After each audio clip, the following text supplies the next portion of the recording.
Tá fáilte móróibh anseo go Áras Kildare, ceann Áras Cllr Kildare, anseo Riogh Naoise Ó Cearúil. You're all very welcome here to Áras Kildare, which is the headquarters for Kildare County Council in the heart of Naas. Naas, as the county town, has been selected to represent Kildare as part of the Poetry Town initiative, and it's appropriate that it has been done so as the county town. I'd like to warmly congratulate Mary O'Donnell, who's been appointed Poet Laureate for this initiative. Her poem Night Drive to the Harbour in Naas na Riogh encapsulates how many people have moved to Naas and indeed to Kildare and made this place their home, a place that is welcome and a place that they feel comfortable and that they can trust. I look forward to seeing the various events that are taking place as part of the Poetry Town initiative, and I hope you can join us during the week. Gurmina Magav. It is my absolute honour to be talking with the Poetry Town's Poet Laureate for Naas, Mary O'Donnell. Before we hear from Mary, let me introduce her by giving you just a taste of her achievements. Mary O'Donnell holds a doctorate in creative writing from UCC. She's a poet, a novelist, a short story writer, a broadcaster. She has published 17 books, among them 8 collections of poetry, including Unlegendary Heroes, which was published in 1998, itself a legendary book by now, Mary. Those April Fevers, published in 2015, and most recently, The Extraordinary Massacre of the Birds, which was published by Sammon Poetry in 2020. If you haven't got hold of that copy yet, please do. Her poetry has been translated into Hungarian, Spanish, Polish, Brazilian Portuguese. She's co-edited an anthology of Galician women's poetry called To the Winds Our Sails, and her writing has been the subject of a collection of essays, giving shape to the moment, The Art of Mary O'Donnell. Mary's accolades and prizes for poetry and short stories are too numerous to mention here, but they include the Blood Axe International Poetry Prize, the R.T. Austin Clarke Poetry Award, and the Cardiff International Poetry Prize. Mary O'Donnell's writing is often cited and turned to as vital in expanding the horizons of Ireland's traditionally male-dominated literary and cultural landscape. Honest, feminist, Mary's writing across her numerous books, across her thousands of lines of poetry, invariably manages to hit, I think, a perfect balance between strength and tenderness, between starkness and nuance, between the privately lyrical meditation and the socially conscious recognition of a shared world.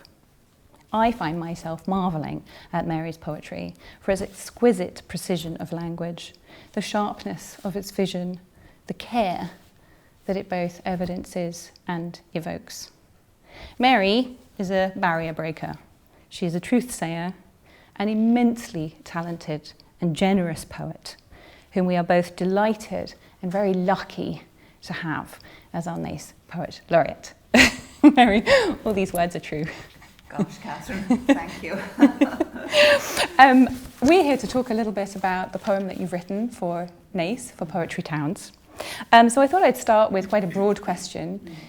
I mentioned that you are a novelist and a short story writer, and the poem that you've written for us has a narrative. It tells a story. So I wanted to ask, how did this particular story come to you? Okay, well, you know, when I was first selected for this honour, to be honest, I was thrilled. And then afterwards, after I'd said yes, I freaked silently. And I began to think, how the heck am I going to write a poem, a commissioned poem? Because I don't think I've never done a commissioned one before where I had to actually find a subject, and also there were certain parameters. It was to be about the town of Naas and preferably complimentary in some way and not derogatory or negative. So I had all these things to consider. So it came to me slowly, I have to say. If you saw someone sitting lurking in a car in various positions around Naas during the month of July, it could well have been me. Or driving up to the Harbour, which is actually where in the end I settled on an idea that had begun to come to me. As you say, the poem is a narrative poem. There is a story there. It is very much an imagined story, I emphasise. And I began to think of Naas not just in its, you know, in its, let's say, its architecture, its topography, all that type of thing, or its personal people, but as a place of potential welcome and comfort to others. And that's how the poem came to light. I felt I had to speak from the point of view of, I knew fairly quickly it was a man, a male voice, someone who has come to Naas from another place, who has found refuge here. And I was sure that that was what it would be. And I am interested in the poetry of displacement anyway, as you know. And also, I've long understood that in the world we live in now will be shared with millions of others who are going to share most of the Northern Hemisphere as things change both politically and environmentally in the world in the future. So this is the world as I see it. This journey of the man, of the refugee, I think it transpires that he's a Syrian refugee. And of course there are Syrian refugees in Naas. Is one that, you know, we as readers are also taken on. And we're kind of given glimpses of his journey through his past life into the place that he is now, that he is seeking refuge in.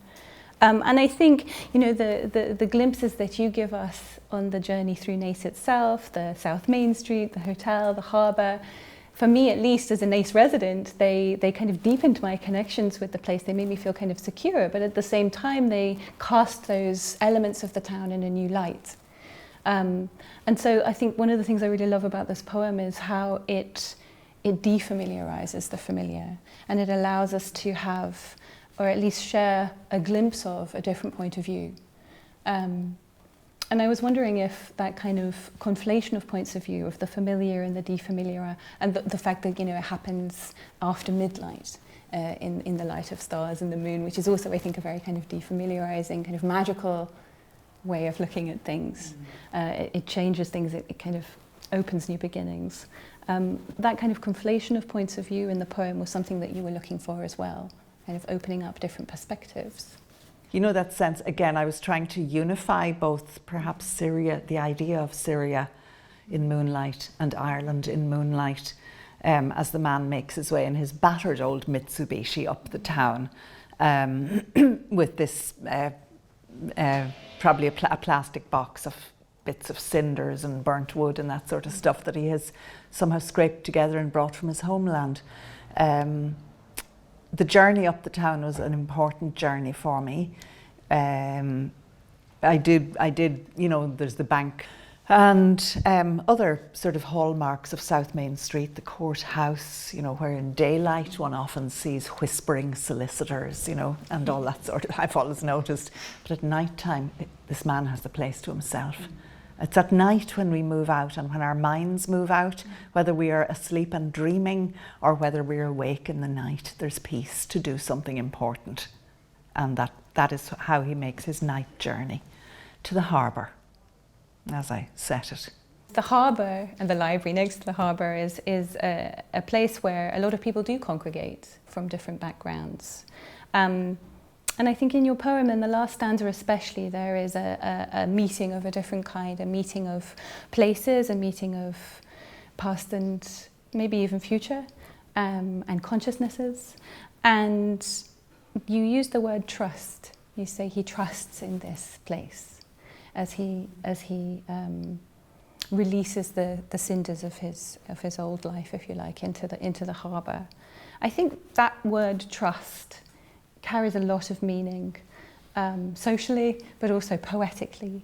And I was wondering why you chose that word. I think trust in the place in which you live is terribly important. I have met asylum seekers in Monaghan, which is my original hometown, in recent years, and people from Albania and other places who were in direct provision. and I wasn't feeling the trust of place because they could not work, they could not look after their children in a healthy way, all sorts of things like that. People I would meet out walking that I got into conversation with. So I think it is immensely important for anyone coming into an area to feel trust in that place, that they will not be abused, whether by race or nationality or whatever, religion, gender, orientation, all that sort of stuff. You have to feel trust or there's no going forward. It's like in any relationship. So this man who is going to, it's like coming full circle for this imagined man. He's going to place the remains of, it could be his old house or part of his street, something he has taken with him, and he's going to place it into the safe waters of Naas Harbour. And because he can trust this place, the ashes of his place are going to, all right, go into this harbour. Who knows what they will become, but they will be part of this place where he feels safe. And that was really what I wanted to achieve there in that word, trust. You know, none of us, we don't place our coins or our religious emblems or our bits and pieces anywhere, you know, in any rubbish places.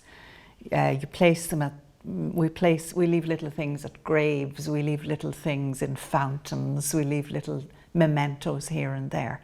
So I wanted him to have this special place. That certainly comes across in the poem. And I think, you know, although there are references in the last stanza to his old life and to dead seeds, there are more references to new life and opening and new beginnings.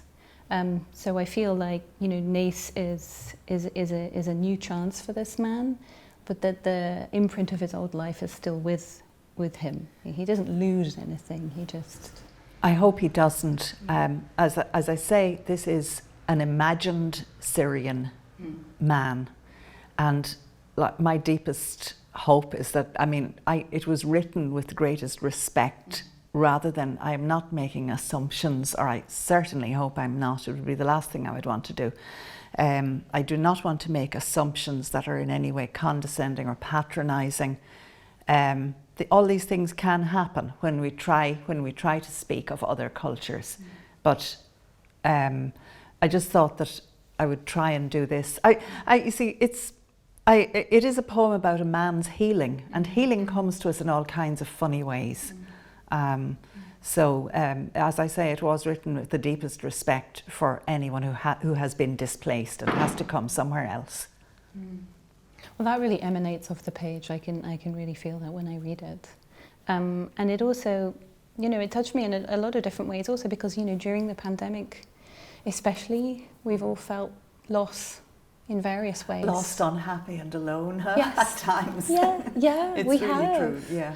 You know, and for me, actually, that walk along the harbour has been a lifeline, but also poetry has been a lifeline. And poetry has been a lifeline to me and many, many other people as well, you know, because I think poetry speaks privately to you, even if it's read by many people at the same time. There's still a private voice in poetry that can be consoling, that can make you feel more anchored and less alone. Yeah. And your poem ends with a very tender image. Yeah, well, I was conscious of, you know, the importance of Naas and the kings who, now I hope I have the history right, but it was a place of kings. It's Naas Narí. And again, I was just imagining it as, it was a place where there were kings, but it was also the pathway, one of the pathways that led to Tara of the High Kings. So it has this ancient link in Irish mythology and legend that I also wanted to bring in to place the town as having these connections. And they're not, although those kings would have been very fierce, I'm sure they would have been these fighting men who had so much to protect back then. In the context of this poem, regarding this newcomer, I wanted them to be tender towards him. And that's how I decided to leave it. Yeah. They're tender old kings. Thank you so much, Mary. It was a real pleasure talking to you. Thank you, Catherine. I just enjoyed the whole thing so much. Me too. On behalf of the Mayor of Naas and members of the Naas Municipal District, we are delighted that you can join us to hear Naas Town Poet Laureate Mary O'Donnell read her poem commissioned by the Poetry Towns Initiative and inspired by Naas Town Harbour. The designation of Naas as a poetry town seems timely, given the milestone redevelopment of Naas Town Hall into our new library and cultural centre. Naas and the surrounding areas have a vibrant arts and culture community, and this initiative offers an opportunity to engage in poetry in an innovative and fun way. I would like to thank everyone who put the poetry in motion. Night drive to the harbour in Naas.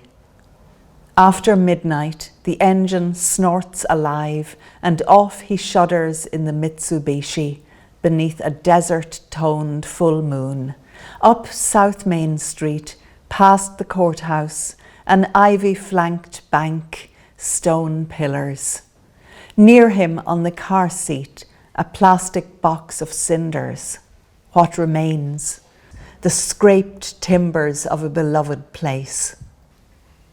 Outside a club, footpaths tilt with the county's young, their shouts and laughter.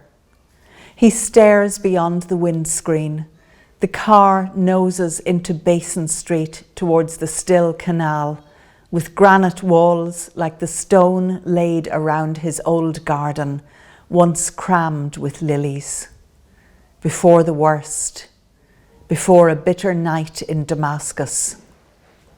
He crouches now, hands cupping the water carefully, his face an ink blue watermark as he offers to the harbour the ashes of his old life.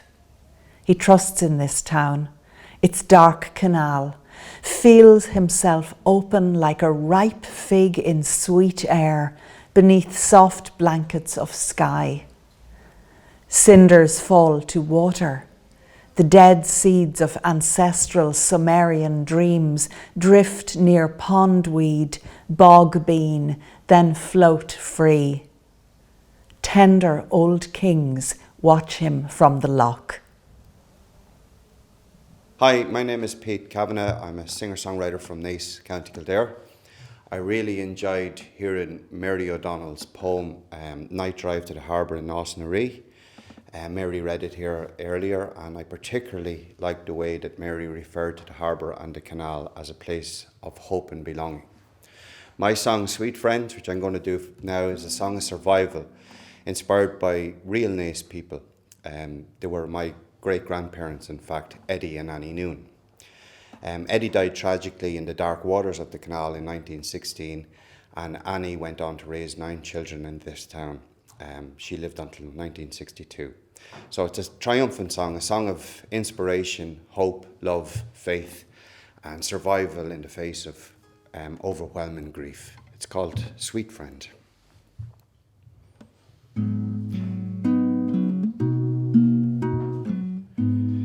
I know, baby, that it's hard. Your man is gone and you're falling apart. You've been lost too long in the dark. Hold on, be strong. He couldn't take it anymore. He was broken by that war. Staggered through a fog to the end of the world. He's gone. Carry on.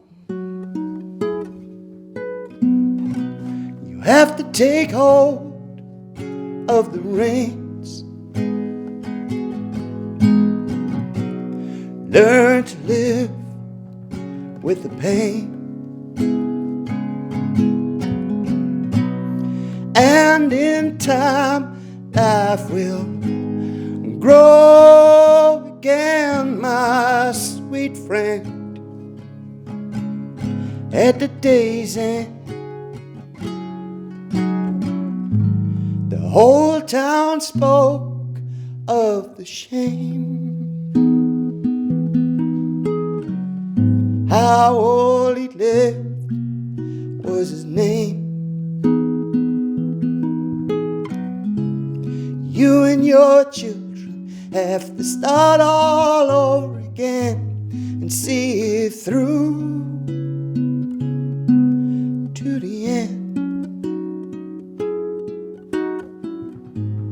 Hold your head high and believe in all you give and receive.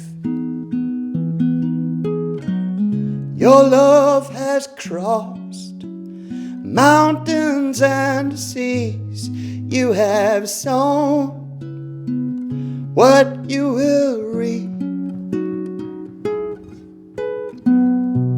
You have to take hold of the reins, learn to live with the pain, and in time life will grow again, my sweet friend. At the day's end, you have to take hold of the reins and learn to live with the pain. And in time, life will grow again, my sweet friend. At the day's end,